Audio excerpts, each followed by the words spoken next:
Well, a campaign is underway in Denver and around the state to get inmates to register to vote. Yeah, a newly released survey shows large numbers of inmates and the public have no idea you can vote if you're convicted of a crime.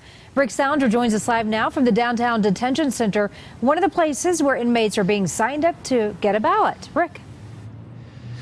Well, Karen, this is not a political effort. It's more of a human and legal rights effort, with those behind bars being termed the invisible voting bloc.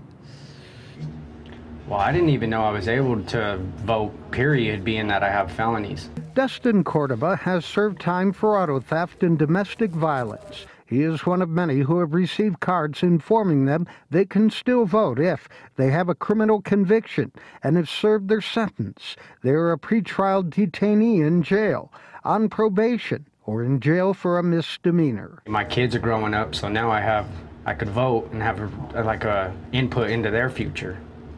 So it was a shocker to me to even know I could vote. There are an estimated 70 to 100 million people in the U.S. with some kind of criminal record. Justin Cooper with the Colorado Criminal Justice Reform Coalition says most people don't understand the voting laws. We have to bust the myth of this pervasive urban myth that if you have a criminal record in the state of Colorado that you cannot vote.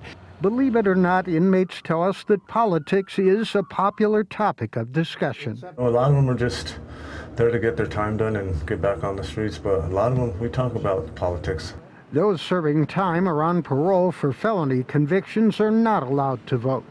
Dustin has served 8.5 years in at least 5 jails.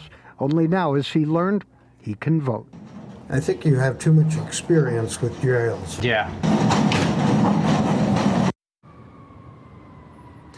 While this campaign to sign up inmates to vote has been very active, we haven't heard of any candidates wanting to campaign at the jails yet. Live in downtown Denver, Rick Salinger, covering Colorado First. All right, Rick, thank you.